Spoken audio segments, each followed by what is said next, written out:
Magandang tanghali sa ating lahat. Narito update sa binabantay nating Tropical Storm Goring na may international name na Saula. Huli natin ito namataan sa layong 270 km silangan ng Calayan, Cagayan at bahagya pa po itong lumakas na kung saan nasa 85 km per hour na yung kanyang taglay na lakas ng hangin at pagbugso na umaabot sa 105 km per hour. Mabagal pa rin po yung pagkilos nito pa south-southwestward. At sa kasalukuyan, yung outer rain bands nitong bagyong si Goring ay naapektuhan na po itong eastern portion ng Northern Luzon, particular na ang Cagayan Valley, pati na rin po itong bahagi ng Batanes at Babuyan Islands. Samantala, may panibagong low pressure area po tayong minomonitor. Nasa layo itong 1,935 km silangan ng Eastern Visayas. Kung makita natin sa ating satellite imagery ay malayo pa po ito sa ating kalupaan at wala pa po itong direktang epekto sa anumang bahagi ng ating bansa. At narito naman po ating forecast track dito sa binabantayan nating si Goring. After 24 hours or in the next 24 hours, ito ay nasa layo ng 175 km silangan ng Apari, Cagayan. Kung makita po natin, mas lalakas pa po ito within the next 24 hours na kung saan posibleng umabot na sa severe tropical storm category. Pagkatapos naman po ng 48 hours or by Sunday, inaasahan natin na itong bagyong si Goring ay nasa layong 205 km silangan, hilagang silangan ng Kasiguran, Aurora. At mas lalakas pa po ito na kung saan by Sunday, posible na po itong nasa typhoon category.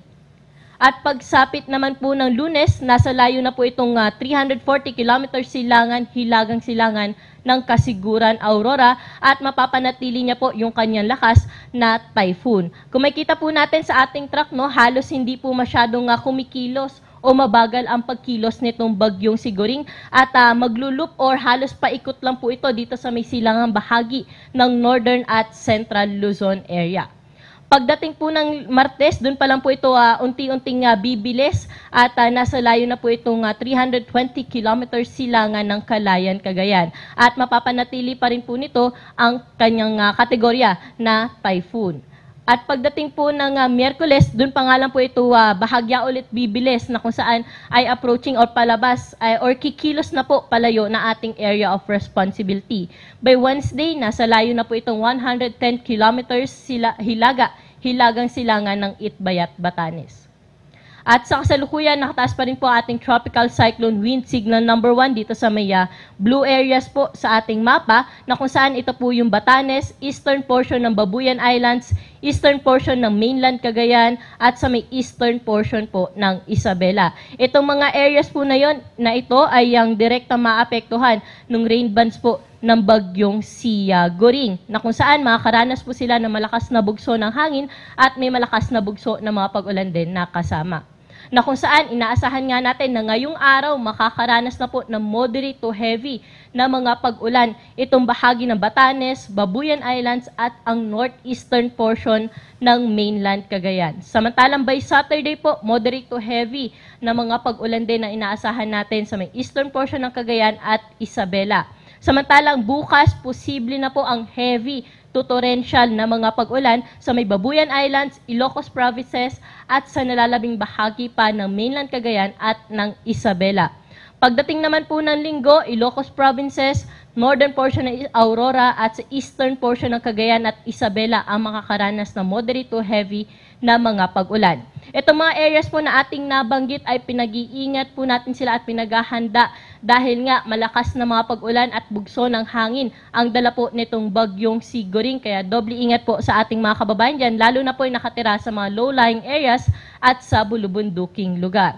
Dahil naman po sa habagat, simula bukas makakaranas na rin po ng moderate to heavy na mga pag-ulan ang bahagi ng Zambales, Bataan at Occidental Mindoro.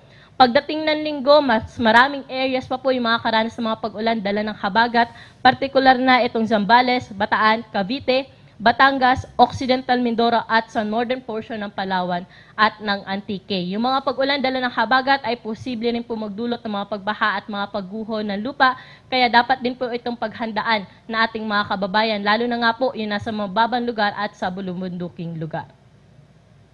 Para naman po sa lakas ng hangin, bukod po do sa mga areas na under signal number 1, itong habagat ay magdudulot din po ng malakas na bugso ng mga pag-ulan sa bahagi ng Aurora, Bataan, pati po dito sa Metro Manila, Calabarzon, Mimaropa, Bicol Region, Visayas, Dinagat Islands at Surigao del Norte.